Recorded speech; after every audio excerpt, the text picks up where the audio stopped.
เจ้าสายแดงสื่อสุภานุวงศ์ลุงธนงองอาจกล้าหาญเป็นเลือดนักสู้อุดมการณ์เป็นต้นตำนานเจ้าสายแดงเป็นนักโทษผู้ยิ่งใหญ่สละใดอุทิศตนเพื่อศาสตร์ประชาชนให้หลุดพ้นองค์มือขีมารเจ้าสายเจ้าสายเจ้าสายแดงเจ้าสายเจ้าสายเจ้าสายแดงเจ้าสายเจ้าสายเจ้าสายแดงเจ้าสายเจ้าสายเจ้าสายแดงพากระสุน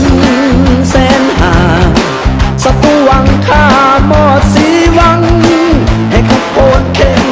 ศัตรูขังนี่คือเส้นทางของเจ้าสายแดง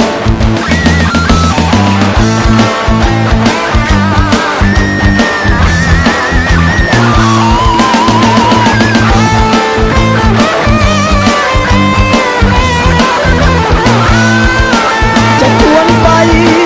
เดินออกหน้าขึ้นโคกไต่ขึ้นผาสูงสันก็ไป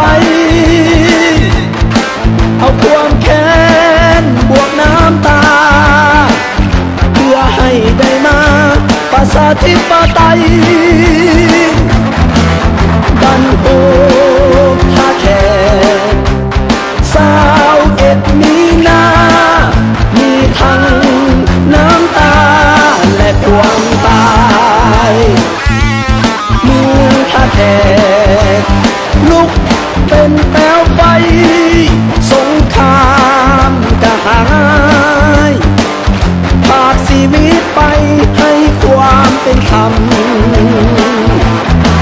เลือดของลุงลิ้นไหลหลังต้านพวกฝรั่งและพวกอาธรรมเป็นเลขหนึ่งของวีรกรรมยังคงจดจำบ่มีวันลืมเจ้าสายเจ้าสายเจ้าสายแดงเจ้าสายเจ้าสายเจ้าสายแดงเจ้าสายเจ้าสายเจ้าสายแดงเจ้าสายเจ้าสายเจ้าสายแดง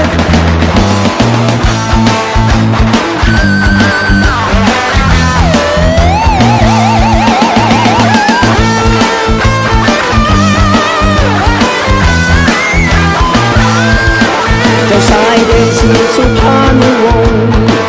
ยังอยู่ยงคงคู่ศาสตร์ลาวภารกรรมของลุงเขายังใสคือดาวยังขาวคือเดือนถึงลุงจะจากภาพเขา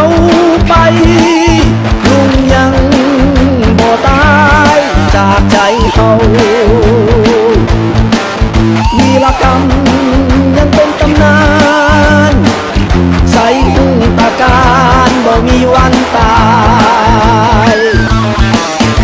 เจ้าสายเจ้าสายเจ้าสายแดงเจ้าสายเจ้าสาย